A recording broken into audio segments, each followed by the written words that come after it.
से, तो ये वो भक्ति या तंत्र का मार्ग नहीं है। तंत्र अलग है, भक्ति अलग है।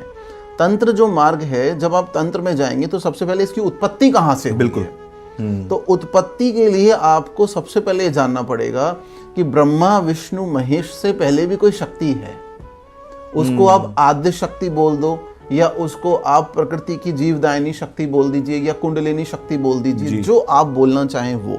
लेकिन जब आप कुलार्णव तंत्र, बहुत बड़ा ग्रंथ है कुलार्णव, जैसे अलग अलग ग्रंथों के मैंने नाम बताए, तंत्र के भी कई कैटेगरीज हैं। हाँ, ये ग्रंथ है जी। जैसे मैंने पहले रुद्रयामल तंत्र के बारे में बताया, तो लोगों ने बोला कहाँ से पुस्तक मिलेगी, हम देखें। तो ये जो पॉडकास्ट है हम विशुद्ध ज्ञान के लिए बता रहे हैं कि जिनको और कहीं से ज्ञान नहीं मिलता उनको ऑथेंटिक ज्ञान मिले।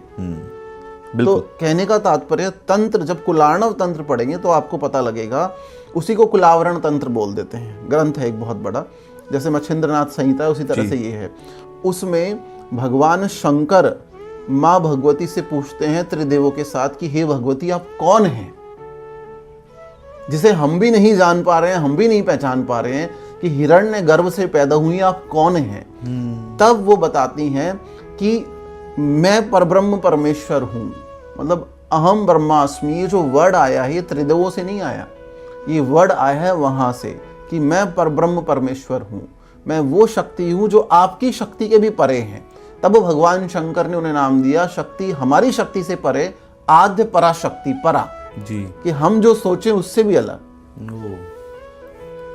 फिर भगवती बोलती है अहम शून्यम शून्यम, मतलब मैं शून्य की भी शून्य हूँ, बिंदु में भी बिंदु, असंख्य बिंदु हूँ, विज्ञान की भी विज्ञान हूं मैं। तब ये जो भगवती ने जो पूरा बताया, इसीलिए तो हम बोलते हैं कि कामाख्या को भी हम इसी भगवती त्रिपुर महासुंदरी का ही रूप मानते हैं। तो तब वो जो प्राण पुंज प्रकट हुआ, तब देवताओं ने उनकी आराधना की। नमो देव्ये महादेव्ये शिवाय सततम नमः।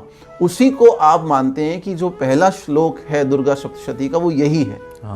तो यहाँ से ये उत्पत्ति है जी। अब उसी को आप बाला सुंदरी बोल देते हैं, उसी को त्रिपुर महासुंदरी बोल देते हैं, उसी को राजराजेश्वरी बोल देते हैं, उसी को षोडशी 16 वर्ष की कन्या कामेश्वरी बोल देते हैं।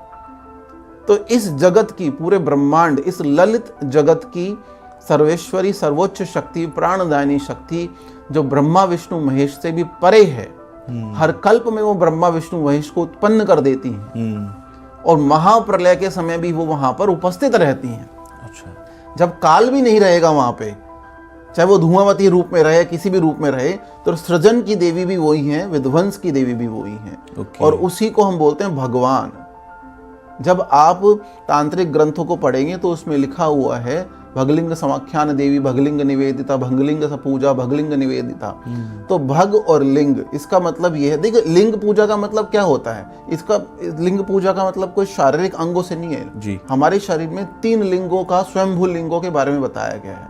स्वयंभू लिंग है, बाण लिंग है, इतर लिंग है, मूलाधार चक्र से लेकर क्राउन चक्र तक, उन सबकी, सहस्त्रार्थ तक, उन सबकी पूजाओं का विधान है, मानसिक पूजाओं का विधान। तो एक गूढ़ रहस्य है, आम जनमानस की चीज नहीं है। आज का पॉडकास्ट सबके लिए है, लेकिन जो गुप्त नवरात्र में बैठ के भगवती की साधना, उपासना, जब पूजा पाठ, होम हवन करना चाहते हैं उनके लिए है। तो पहला टॉपिक, सबसे बड़ी शक्ति, महाशक्ति है बाला सुंदरी, जिनका रूप है त्रिपुर महासुंदरी का पहला रूप बाला सुंदरी, बालिका, गौण वर्ण की, चंद्रकांत, चंद्रकांति उनकी बोलते हैं। एक हाथ में माला, एक में पुस्तक, एक में अभय मुद्रा, एक में वर। फिर दूसरी जब शक्ति आती है 16 वर्ष की कन्या, वो है कामेश्वरी, जिसको षोडशी बोलते हैं, वही कामाख्या। ओके। कामाख्या वरदे देवी नील पर्वत वासिनी त्वम देवी जगन्माता योनि मुद्रे नमस्तुते। अब कामाख्या के सिद्धांत को आप 1 मिनट में समझ लीजिए। बताइए। भगवान शंकर ने ये बोला है कि जो कामाख्या से परे है वो शक्तियों से विमुख है, और इसके लिए एक श्लोक आपको मिलेगा वहां पर। वो श्लोक है, ये कुलार्णव तंत्र में आपको श्लोक मिलेगा, आप उसको पढ़ लेना। भगवान शंकर आदि योगी स्वयं बोल रहे हैं, बिना कामात्मिका ना सिद्धि भविष्यति, मतलब बिना कामाख्या की सिद्धि नहीं हो सकती। अच्छा। वो ही समस्त चराचर जगत में व्याप्त सरस्वती है, वही लक्ष्मी है, वही कालिका है।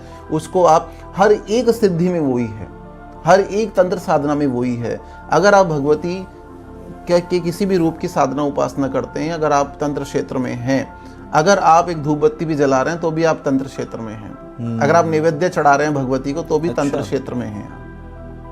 तो अगर आपको कामाख्या का बुलावा अभी तक नहीं आया तो आपकी साधना में कुछ ना कुछ न्यूनता है। तो न्यून को संपूर्ण करने के लिए भगवती कामाख्या आपको बुलाएगी, शंकर बोल के गए हैं। उसी को हम बोलते हैं वो जो श्वेत प्रेत है। जब आप स्वरूप देखेंगे माँ भगवती कामाख्या का, देखिए ये लाइन ऐसी है जितनी बार बोलो ना कभी पॉडकास्ट में नहीं पुरानी नहीं होती। उनका स्वरूप ही ऐसा है, बिल्कुल उनका स्वरूप ही ऐसा है। देखिए अनंत श्री विभूषित शंकराचार्य महाभाग जो हुए, उनको भगवती का स्वरूप दिखा। पहले तो दुर्गा में या फिर चंडी में या फिर महामाई में वो भी नहीं मानते थे, लेकिन भगवती ने जब उन्हें साक्षात्कार कराया और जो सौंदर्य उन्हें दिखा, उसी से उन्हें सौंदर्य लहरी लिखी ग्रंथ। और उस सौंदर्य को देख के जो उनको आनंद हुआ, वो श्लोक उन्होंने आनंद लहरी में लिखे। अच्छा जी। हाँ, तो कहने का तात्पर्य है कामाख्या क्या है, वो जो नीलांचल पर्वत है जहाँ दशम महाविद्याओं के पीठ है, भगवान शंकर का शरीर है श्वेत प्रेत। माँ भगवती राजराजेश्वरी को कोई धारण ही नहीं कर सकता, तो भगवान शंकर स्वयं श्वेत प्रेत बनकर नीलांचल पर्वत बन के बैठ गए वहां पर। अच्छा। हाँ, और भगवती माँ कामाख्या उनके पद्मनाभ से, पद्म कमल से, नाभि कमल से निकली है। ओके। 6 मुख 12 हाथ, ब्रह्मा विष्णु महेश चवर करते हुए वहां पे आपने देखा होगा। जब आप स्वरूप देखेंगे उन्हीं को, इसलिए आप ललिता सहस्त्र नाम में भी देखेंगे ओम श्री माता श्री महारागी श्रीमती सिंहासनेश्वरी, सिंहासन की ईश्वर है वो। महारागी का मतलब है जिसका कोई राजा ना हो। राजा तो वो हर कल्प में उत्पन्न करती है, वो रानियों की भी रानी है। तो इसलिए बोला गया ओम श्री माता श्री महारागी श्रीमती सिंहासनेश्वरी चिदग्नि कुंड संभूता देव कार्य समुद्रता। तो देवराज इंद्र बोल रहे हैं कि मेरी सेवा और देवताओं की सेवा स्वीकार करके आप इस सृष्टि का कल्याण करिए। और वही कामाख्या जब अन्नपूर्णा बनती है तो आप देखिए भगवान शंकर उनसे भिक्षा भी ले रहे हैं। बिल्कुल। हाँ, आपने भिक्षा पात्र भी देखा होगा, वो अन्नपूर्णा से ले रहे हैं। अन्नपूर्णा माता के आगे हाँ भगवान शिव रहते हैं। हाँ, तो तीसरी महाशक्ति माँ कामाक्षी के बाद है राजराजेश्वरी। अच्छा। जिनको देवता अपनी रानी मानते हैं। ओके। हाँ, ये तीसरी सबसे बड़ी शक्ति है। और चौथी इस ब्रह्मांड को चलाने वाली 64 योगिनियों में सर्वोपरि दशम महाविद्याओं से भी ऊपर आदि पराशक्ति त्रिपुर ललिता त्रिपुर महासुंदरी, जो ललित है, जिसमें असंख्य असंख्य सूर्य, असंख्य असंख्य चंद्र से भी ज्यादा प्रकाश है, उनसे भी ज्यादा ललित है वो। तो इसलिए उनको बोला गया श्री त्रिपुर महासुंदरी या ललिता महासुंदरी।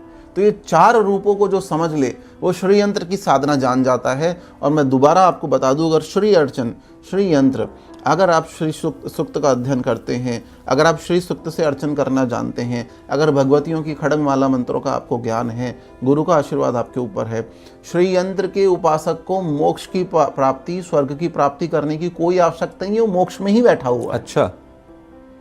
कोई जप होम हवन, अगर आप श्री यंत्र के उपासक हैं, अगर आपको चक्रार्चन आता है, इसको चक्रार्चन बोलते हैं। अच्छा। गुप्त विधाओं को मैं ज्यादा नहीं बताता, आपको पता है हमेशा मैं देवताओं का, गुरुओं का मान रखता हूँ। तो चक्रार्चन या श्री यंत्र या उनका जो अर्चन आपको आता है, आपको किसी होम की आवश्यकता नहीं, किसी हवन की आवश्यकता नहीं, आपको मोक्ष की या स्वर्ग की आवश्यकता नहीं। आप ये समझिए कि देवराज इंद्र जहाँ बैठे हैं, श्री यंत्र का अर्चन करने वाला वहीं बैठा हुआ है।